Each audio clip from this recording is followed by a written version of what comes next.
আসসালামু আলাইকুম। বন্যার রান্নাঘরে আপনাদের স্বাগতম। বন্যার রান্নাঘরে আজকে থাকছে হেলদি চিড়ার ডেজার্ট।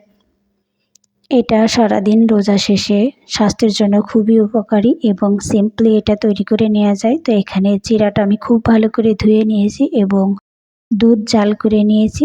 চিড়ার মধ্যে পরিমাণ মতো দুধ অ্যাড করব। এটা খুব সহজে তৈরি করে নেওয়া যায়, কোনো ঝামেলা ছাড়াই। এর মধ্যে অ্যাড করব খেজুর। সারাদিন রোজা শেষে তেলে ভাজা জিনিস বেশি না খেয়ে আপনারা হেলদি খাবার খাওয়ার চেষ্টা করবেন। এটা তো পেট যেমন ঠান্ডা রাখবে তেমনি স্বাস্থ্যের জন্য খুবই উপকারী হবে। এখানে অ্যাড করে দিলাম কিছু কলা, ছোট টুকরো করে কেটে নিয়েছি। খুব একটা আমি বেশি অ্যাড করব না, আপনাদের পছন্দ অনুযায়ী এখানে অ্যাড করবেন। সাধারণ উপকরণ দিয়ে অসাধারণ একটি রেসিপি তৈরি করে নেওয়া যাবে। তো একটা গ্লাস নিয়ে নিয়েছি, এর মধ্যে দুধ চিড়ার মিশ্রণটি কিছুটা দিয়ে নেব।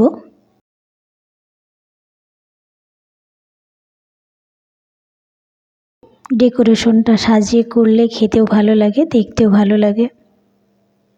নতুন বন্ধু যারা আমার ভিডিওটি দেখছেন, আমার চ্যানেলটি সাবস্ক্রাইব করে পাশে থাকবেন এবং বেল বাটনটি অন করে রাখবেন। ভালো লাগলে আমার এই ভিডিওটি শেয়ার করতে ভুলবেন না। এখানে অ্যাড করে দিলাম কিছু দই, কলা এবং কিছু খেজুর। দই চিড়ার এই ডেজার্টটা অসম্ভব হেলদিকর।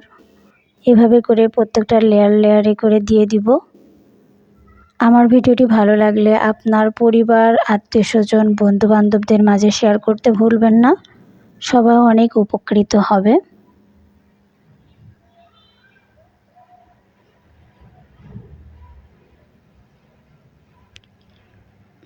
আপনারা সেহরিতেও এই দই চিড়ার এই ডেজার্টটা খেতে পারেন। উপরে কিছু দই, আবার চিড়া, কিছু কলা এবং সবশেষে এর উপরে বেশি করে দই দিয়ে দিব। তাহলে তৈরি হয়ে যাবে অসাধারণ দই চিড়ার ডেজার্টটি।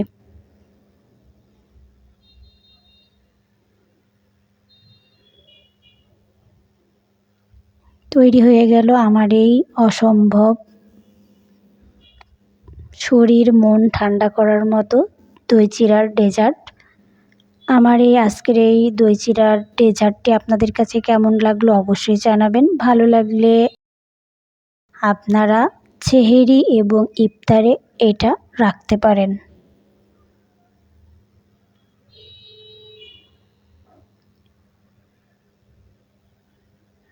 এটা অনেক হেলদি। আপনারা বাচ্চাদের টিফিন বা বাচ্চাদেরও এভাবে এই ডেজার্টটি খাওয়াতে পারেন। সবাই ভালো থাকবেন, সুস্থ থাকবেন। সবাই সবার মাঝে ভিডিওটি শেয়ার করবেন। আপনাদের শরীরের যত্ন নিতে ভুলবেন না। আল্লাহ হাফেজ।